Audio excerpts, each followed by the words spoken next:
Hi friends! So I wanted to make a video because I just got a really exciting email regarding my genealogy research. So here lately I've really been trying to organize my genealogy and try to get a handle on what I've already done and what I need to do so I am more goal oriented instead of just like going down the rabbit hole in endless different directions. So I just recently started doing a spreadsheet document and filling in all the things that I have in so that I can real quickly see what I still need to do. So I tried to make a video a little while ago about I requested some death certificates for some family members. Unfortunately, it wasn't a very exciting video, so I never posted it because the results were that their oldest death book in that town was from 1882, and I needed it from even earlier than that, from 1850, 1870. So it wasn't a very exciting video, so I never posted it. But I'm hoping that this is going to be some exciting news.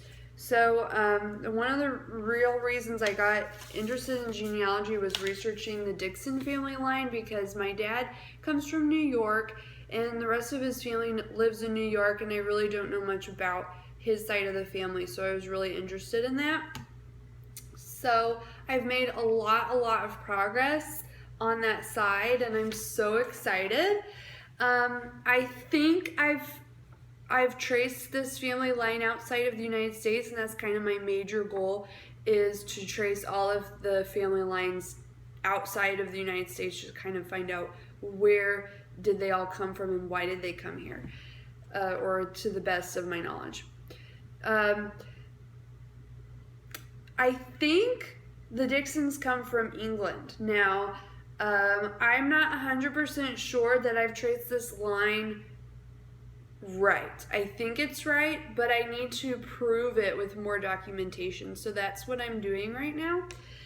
I just Tuesday sent a money order for $3.90 to Jefferson County, New York, to get Naturalization Records for who I think are my, let's see, it would be third and fourth great grandfathers who I think came from England to New York.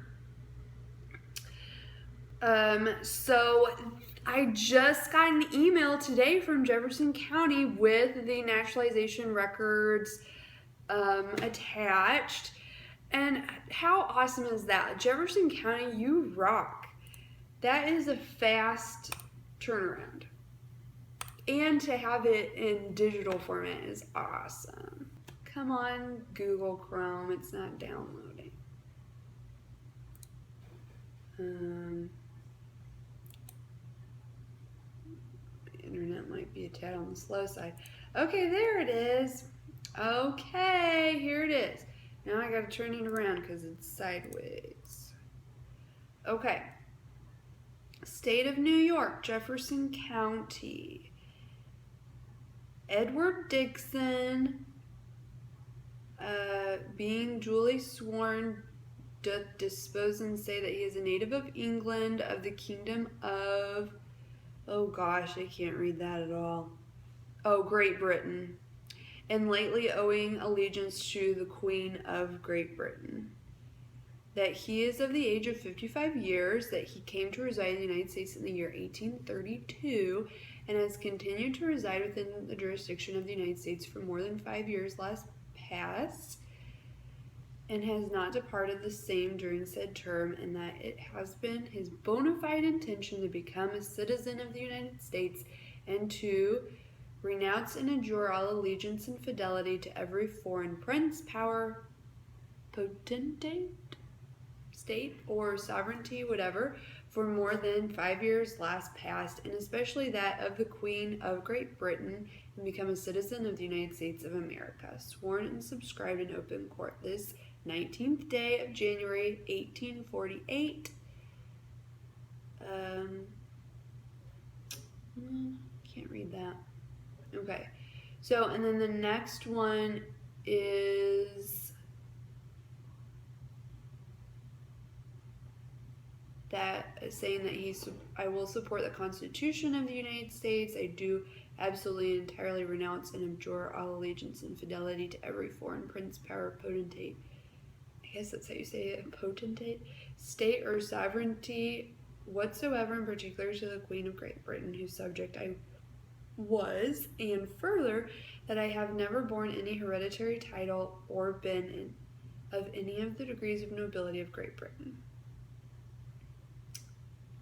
Okay.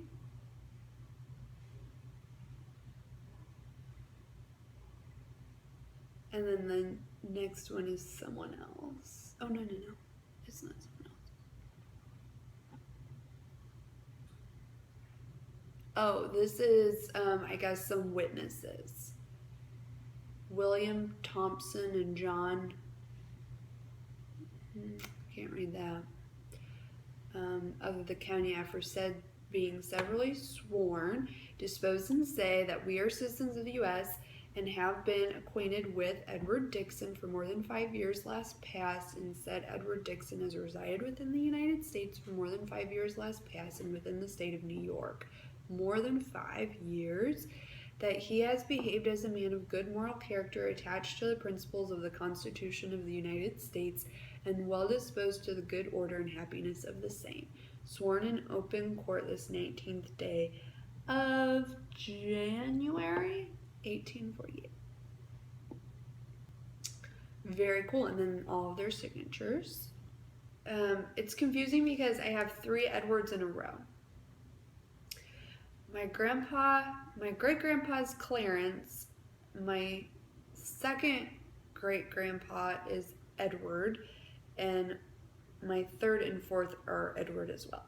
So I found that Edward and Edward, my third and fourth great-grandfathers, came to the United States at the same time, and they both became citizens at the same time, if these are indeed my great-grandfathers. I still have to connect them to my second great-grandfather, Edward, and my great-grandfather, Clarence. And if I can do that, then I can be reasonably sure that the Dixons are from England.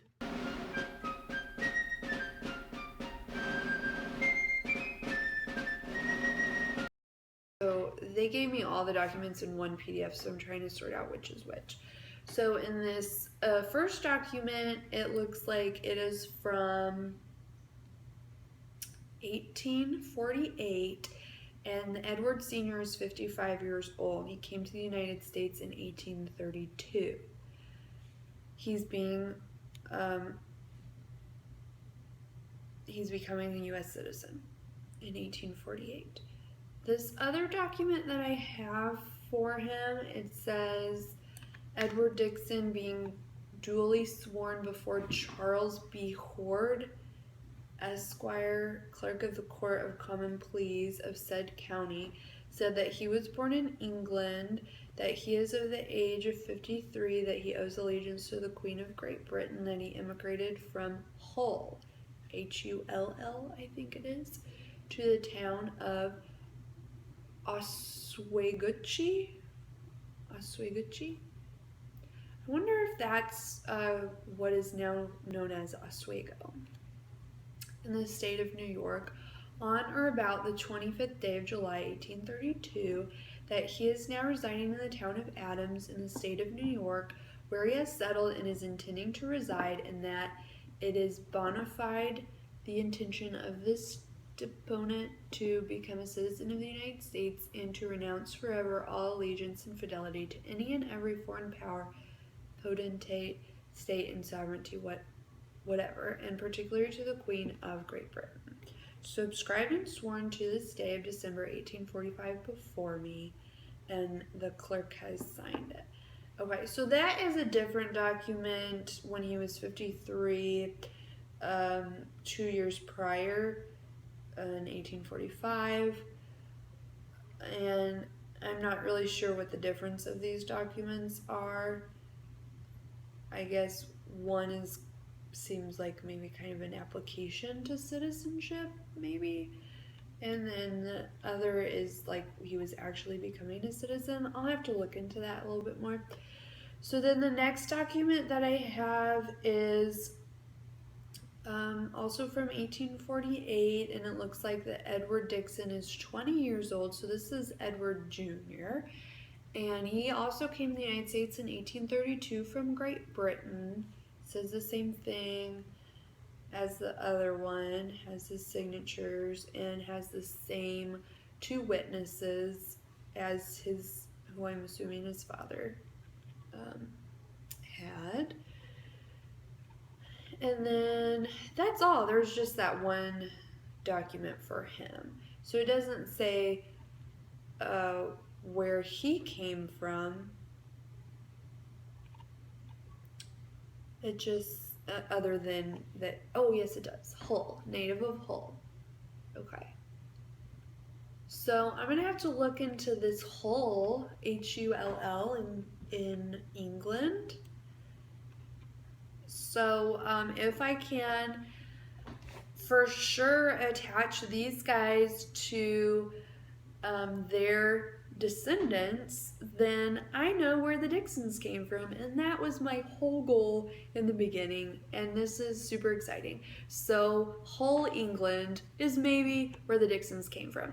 Now I did also send for, or I called them and asked for the death records for one of these Edwards,